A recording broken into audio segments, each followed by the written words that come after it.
दोस्तों आज दिखाएंगे कोई सा भी एंड्रॉयड मोबाइल का चार्जिंग पिन को सही से कैसे रिपेयर करें, कैसे चेंज करें। तो देखिए मेरे पास एक मोबाइल आया है, रियलमी का है। इसका चार्जिंग पिन का ही फॉल्ट है।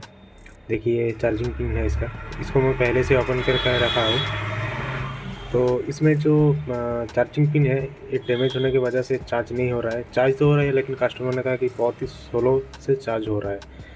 तो ये चार्जिंग पिन का ही फॉल्ट है, बाकी सब ठीक ठाक ही है। तो इसको सही से चेंज करके रिप्लेस करके आपको दिखाएंगे कि कैसे एक चार्जिंग पिन को बिल्कुल अच्छा से क्लीन एंड क्लियर से चेंज करके दिखाएंगे। तो सबसे पहले इसका साइड में जो कंपोनेंट्स रहता है ऑक्स का, माइक का, इसको कवर कर देना है। कोई सा भी एक टेप लेके इसको कवर कर देना है, क्योंकि जब पिन को चेंज करेंगे तब बहुत कुछ लिक्विड का इस्तेमाल करूँगा तो वो सब साइड में जाके दूसरा कंपोनेंट को ख़राब भी कर सकता है। जैसे माइक को ऑक्स शॉर्ट भी हो सकता है।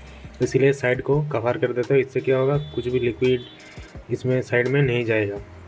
तो देखिए मैंने कवर कर दिया, तो मेरा पास वाइट टेप था, इसी से मैं साइड में कवर कर दिया। उसके बाद पिन को चेंज करने से पहले देखिए इसका पॉइंट में दोस्तों एक ग्लू दिया हुआ रहता है।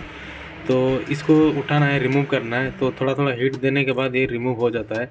ये थोड़ा हार्ड रहता है तो इसीलिए हीट देने के बाद ही ये जाता है, उससे पहले नहीं जाता है, क्योंकि पिन भी उखाड़ सकता है। तो इसीलिए थोड़ा थोड़ा हीट देने के बाद ही इसको उठाना है। तो चलिए मैं आपको दिखा देता हूँ कि इसको कैसे निकालना है। सबसे पहले पीसीबी होल्डर लेना है।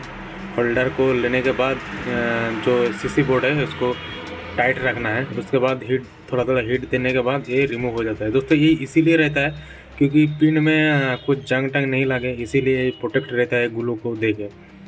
तो आप भी इसको चेंज करने के बाद इस ग्लू को दे सकते हो। ये दोस्तों यूवी ग्लू भी आप दे सकते हो इसमें। इसको पीसीबी होल्डर में बिल्कुल टाइट रखना है, नहीं तो दोस्तों ये चेंज करने के टाइम में निकल जाता है। तो इसीलिए इसको एडजस्ट करके टाइट रखना है। थोड़ा ज़्यादा भी टाइट नहीं रखना है, नहीं तो सीसी बोर्ड भी टूट सकता है। तो इसीलिए एडजस्ट करके टाइट रखना है। तो देखिए दोस्तों मैं हीट ईयर गन को ले लिया हूँ। हीट का दोस्तों मैं 350 में रखा हूँ और ईयर को 200 में। थोड़ा थोड़ा नीचे हीट देने के बाद ग्लू को रिमूव करना है। तो देखिए ग्लू जो है थोड़ा थोड़ा मतलब रिमूव हो रहा है। फर्स्ट बार हीट को देने के बाद रिमूव नहीं हो तो दोबारा फिर से हीट करना है। तो चलिए देखिए ये थोड़ा थोड़ा निकल के आ रहा है, लग रहा है और एक बार हीट करना है इसको। तो चलिए मैं और एक बार इसको हीट करके रिमूव कर लेता हूँ ग्लू को। ये दोस्तों बहुत ही हार्ड रहता है, तो इसीलिए हीट करके ही इसको रिमूव करना, नहीं तो दोस्तों इसका जो पिन है, पॉइंट है, वो उखड़ जाता है। तो देखिए दोबारा से हीट कर दिया हूँ। अब दोस्तों ये देखिए निकल के आ रहा है जो ग्लू है। देखिए बहुत ही इजीली ये निकल के आ रहा है। थोड़ा थोड़ा हीट करना चाहिए, ठीक है। तो देखिए पूरा निकल के आ गया है। उसके बाद दोस्तों मैं इसमें पेस्ट लगा के पिन को रिमूव करूँगा। तो मेरा पास दो तरह का पेस्ट है, तो मैं अभी इसमें फ्लैग पेस्ट लगा के इसको रिमूव करूँगा पिन को। तो आप सोल्डिंग डिसोल्डिंग भी पेस्ट लगा सकते हो, लेकिन सोल्डिंग डिसोल्डिंग पेस्ट देने से क्या होता है दोस्तों, बोर्ड में बहुत ही काला काला हो जाता है, मतलब कचड़ा टाइप का लगता है। और इससे फ्लैग पेस्ट देने से बहुत ही क्लीन एंड क्लियर से रिमूव भी हो जाता है, और लगाने के टाइम भी बहुत ही क्लीन से क्लियर से लाइट भी जाता है। तो चलिए मैं फ्लैग पेस्ट दे के आपको दिखाऊँगा रिमूव करके। तो फ्लैग पेस्ट लगा दिया हूँ। उसके बाद हीट गियर गन को भी ले लेना है। हीट ईयर गन को 350 रखना है और एयर को 200 रखना है। इससे ज़्यादा हीट भी नहीं रहेगा और एयर का प्रेशर भी ज़्यादा नहीं रहेगा। और इसका पिन का ऊपर ऊपर पूरा चारों तरफ इसको फेंकना है हीट को। अगर एक ही साइड में रखोगे तो जो बोर्ड है ख़राब हो सकता है, साइड में जो कंपोनेंट्स है, माइक है, दूसरा कुछ पॉइंट है, वो भी ख़राब हो सकता है। तो इसीलिए पिन का ऊपर ही साइड साइड हीट को फेंकना है, तो इससे आसानी से निकल के आ जाता है। तो मैं साइड से दिखा नहीं पा रहा हूँ क्योंकि कैमरा ऊपर से हो रहा है, तो इसीलिए मेरा हाथ को जो है फोकस कर लिया है। तो माफ़ी चाहता हूँ दोस्तों साइड से। दूसरा टाइम मैं साइड से कोशिश करूँगा इसको दिखाने के लिए कि हीट को मैं चारों तरफ दे रहा हूँ, तो इससे पिन जो है निकल के आ जाता है। तो हीट हो गया है, शायद ये निकल जाएगा अभी। तो चलिए साइड साइड पूरा दे देता हूँ हीट को।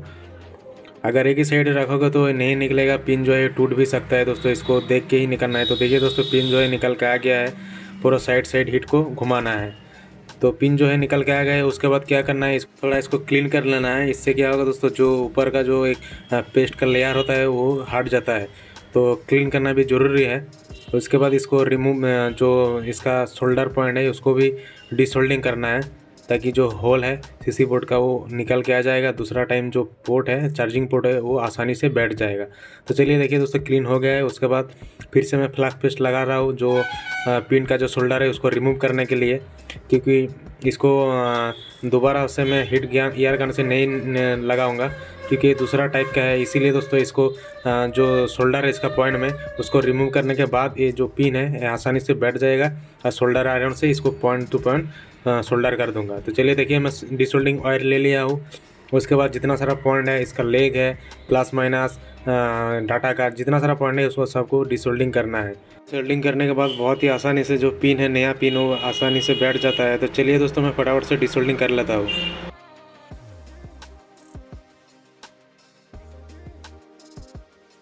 ये दोस्तों जितना सारा पॉइंट था उसको मैं डिसोल्डिंग कर दिया हूँ बिल्कुल अच्छा से और क्लीन एंड क्लियर से।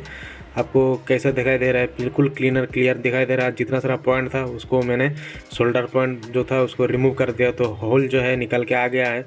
उसके बाद दोस्तों ऐसा सेम टू सेम नया पिन लेना है। तो मेरा पास ओरिजिनली पिन है दोस्तों, फर्स्ट कॉपी वाला। तो चलिए इसको लगाता हूँ। ये पुराना वाला है, नया वाला भी आपको मैं दिखा रहा हूँ। तो दोस्तों वीडियो आपको कैसा लग रहा है? अगर अच्छा लग रहा है, कुछ सीखने के लिए मिल रहा है, तो जरूर चैनल को सब्सक्राइब करना, क्योंकि इस चैनल पे आपको हर एक इलेक्ट्रॉनिक के डिवाइस का वीडियो मिलता रहेगा। तो जरूर चैनल को सब्सक्राइब करके साइड में जो बेल आइकन है उसको भी प्रेस करना। देखिए दोस्तों, मैं नया पिन ले लिया है। वो आपको सेम टू सेम ही पिन लेना है, दूसरा पिन नहीं लगाना है, क्योंकि ये कीपैड वाला सेट नहीं है, एंड्रॉयड सेट है। इसमें डाटा का भी पॉइंट रहता है, प्लस माइनस देने से ही काम नहीं होता है, हर एक पॉइंट का भी ज़रूरत है। तो चलिए देखिए, मैं सेम टू सेम ले लिया हूँ। ये पुराना वाला है और ये नया वाला है।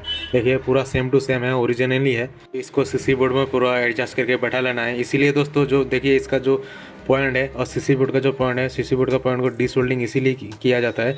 ये पूरा आसानी से इजीली बैठ जाता है। काम करने के टाइम कोई भी दिक्कत नहीं होगा। सिर्फ सोल्डिंग कर देने से ये पॉइंट टू पॉइंट आ जाएगा। तो देखिए पूरा अच्छा से बैठ गया है। उसके बाद इसको होल्डर से मैं खोल लेता हूँ इसको, क्योंकि आप इसको सोल्डर करना है और हीट ईयर गन का ज़रूरत नहीं है। चलिए जितना सारा पॉइंट है इसको अच्छा से पूरा बैठा लेना है। उसके बाद इसको सोल्डिंग कर देना है। उससे पहले दोस्तों फिर से दोबारा से इसमें पेस्ट लगाना है। जो मैं फ्लक्स पेस्ट यूज़ कर रहा हूँ उसको ही लगाऊंगा। आप यहाँ पास सोल्डिंग डिसोल्डिंग पेस्ट भी लगा सकते हो, कोई सा भी सोल्डर पेस्ट इसमें लगा सकते हो। तो जो मेरा पास अवेलेबल है उसी का ही मैं इस्तेमाल कर रहा हूँ। तो मैं इसमें फ्लक्स पेस्ट लगा दिया हूँ। सबसे पहले दोस्तों साइड में जो लेग है इसको सोल्डर कर देना है, ताकि जो पिन है वो पूरा फिक्स हो जाएगा। उसके बाद पॉइंट को सोल्डर करना है। ठीक है, तो चलिए मैं पूरा जितना सारा पॉइंट है उसमें फ्लक्स पेस्ट को लगा दिया हूँ। पिन का कोई सा भी एक लेग को सोल्डर कर देना है, इससे पिन जो है फिक्स हो जाएगा। सोल्डर करने के बाद ये नहीं हिलेगा। तो चलिए मैं आपको प्रोसेस पूरा दिखाता हूँ कि कैसे इसको सोल्डर करना है। तो सबसे पहले सोल्डर आयरन लेके कोई सा भी एक लेग को इसमें सोल्डर कर देना है। तो नीचे कुछ सपोर्ट देके दोस्तों पिन का ऊपर नीचे रखना है। इससे मतलब अप डाउन नहीं रहेगा, पूरा एक्यूरेट बराबर पिन जो बैठ के रहेगा। तो देखिए मैं कैसे कर रहा हूँ। साइड का कोई सा भी एक लेग को सोल्डर कर देना है। देखिए एक लेग को मैं सबसे पहले सोल्डर कर दिया, उसके बाद दूसरा साइड का भी एक लेग को मैं सोल्डर कर देता हूँ। इससे पिन पूरा बराबर फिक्स हो जाएगा। दोस्तों चैनल में नया हो तो प्लीज़ चैनल को भी सब्सक्राइब करना, साइड में जो बेल आइकन है इसको भी प्रेस करना। इससे क्या होगा दोस्तों, जब भी मैं नया वीडियो अपलोड करूँगा आपके पास सबसे पहले नोटिफिकेशन मिलता रहेगा। और इस चैनल में दोस्तों हर एक टाइप के इलेक्ट्रॉनिक डिवाइस का वीडियो भी मिलता रहेगा। तो देखिए मैं चार्जिंग पिन का जो जितना सारा लेग था दोनों साइड, इसको सबसे पहले सोल्डर किया। उसके बाद पिन टू पिन में इसको सोल्डर कर रहा हूँ। तो अगर आप इस प्रोसेस को देख के कोई सा भी मोबाइल का चार्जिंग पिन चेंज करोगे तो ये बहुत दिन दोस्तों टिकेगा। तो मैं आपको पूरा क्लियर से दिखा दिया हूँ कि कैसे इसको क्लीन एंड क्लियर से चार्जिंग पिन को चेंज करना है। तो देखिए जितना सारा इसका पॉइंट था उसको भी मैं धीरे धीरे सोल्डर कर रहा हूँ, बहुत ही धीरे धीरे कर रहा हूँ दोस्तों। इससे क्या होगा दोस्तों, काम बहुत ही अच्छा से बनेगा। तो देखिए पिन को मैं पूरा अच्छा से सोल्डर कर दिया हूँ, दोनों साइड ही सोल्डर हो गया है। और लेग को भी मैं थोड़ा थोड़ा सोल्डर कर दिया हूँ। फिर भी अगर इधर उधर कम लग रहा है तो इसको दोबारा से कर देना है। ये दोस्तों बिल्कुल अच्छा से मैं इसको सोल्डर कर दिया हूँ। जितना सारा पॉइंट था ऊपर साइड भी अच्छा से सोल्डर जो है पकड़ लिया है, और नीचे साइड भी अच्छा से पकड़ लिया है। एक दूसरे के ऊपर टच भी नहीं हुआ है। इसको मैं दोस्तों बिल्कुल अच्छा से क्लीन एंड क्लियर से चेंज किया हूँ। ये दोस्तों जो स्लो चार्जिंग का फॉल्ट था वो दोबारा से नहीं होगा, और चार्जिंग पिन बहुत दिन दोस्तों टिकेगा। तो उसके बाद क्या करना है दोस्तों, इसको थोड़ा थोड़ा क्लीन करना है, क्योंकि जो फ्लक्स पेस्ट में लगाया था उसका जो लेयर होता है वो क्लीन करने से हट जाता है। तो देखिए कुछ भी काला काला कुछ भी इसमें दिखाई नहीं दे रहा है, जैसा नया था ऐसा ही सेम टू सेम लग रहा है। आपको कैसे लग रहा है आप ज़रूर कमेंट करके ज़रूर बताना। आपको कुछ लग रहा है कि इसको चेंज किया हो, जैसा ओरिजिनल था ऐसा ही लग रहा है। ठीक है, उसके बाद साइड का जो टेप है उसको भी हटा लेना है। तो टेप दोस्तों देना ज़रूरी है। टेप देने से बहुत ही प्रोटेक्ट रहता है साइड का जो जितना सारा कंपोनेंट है। तो देखिए टेप को हटा ले आओ, उसके इसका साइड भी थोड़ा थोड़ा क्लीन कर देना है, क्योंकि टेप का जो ग्लू रहता है वो साइड साइड लगता है, इसीलिए थोड़ा इसको थोड़ा ही साफ कर देने से इसका जो ग्लू है वो रिमूव हो जाता है। तो दोस्तों साइड में जो बैकग्राउंड का नॉइज़ आता है उसके लिए मैं माफ़ी चाहता हूँ, क्योंकि मेरा रोड के ऊपर शॉप है, इसीलिए बहुत ही ज़्यादा साउंड आता है, तो इसीलिए मैं माफ़ी चाहता हूँ। तो चलिए मैं बोर्ड को लगा के आपको चेक करके दिखा देता हूँ। तो आपको मैं गारंटी देता हूँ, 100% गारंटी देता हूँ, आप अगर इस प्रोसेस से चार्जिंग कोई सा भी एंड्रॉयड मोबाइल का चार्जिंग पिन को चेंज करेंगे तो बहुत दिन दोस्तों टिकेगा और कस्टमर भी बहुत ही खुश होगा। तो चलिए इसको जितना सारा जो जंपर वायर या कनेक्टर को खुला था उसको सेम टू सेम लगा के आपको चार्जिंग पिन को चेक करके दिखा देता हूँ कि चार्ज हो रहा है कि नहीं हो रहा है। तो कस्टमर का ऐसा काम करना है कि दोबारा से आपके पास ही आए, तो बहुत ही अच्छा से काम करना है। तो देखिए जो कनेक्टर जंपर वायर को मैं रिमूव किया था बोर्ड के ऊपर, उसको कनेक्ट कर लेता हूँ, उसके बाद चार्ज पे भी लगा के देखा देता हूँ। दोस्तों स्लो चार्जिंग के फॉल्ट दोस्तों डाटा केबल से भी आता है, लेकिन दोस्तों इसमें डाटा केबल बिल्कुल सही था, लेकिन इसमें चार्जिंग का पिन का ही फॉल्ट था। चार्जिंग पिन जो है बहुत दिन हो गया था, जंग लग गया था, इसीलिए मैं चार्जिंग पिन को चेंज कर दिया हूँ। तो देखिए चार्ज होना स्टार्ट कर दिया है। तो आप भी दोस्तों इस वीडियो को देख के बहुत ही आसानी से एंड क्लीन एंड क्लियर से चार्जिंग पिन को चेंज कर सकते हो। तो वीडियो देखने के लिए थैंक यू। जय हिंद, जय भारत।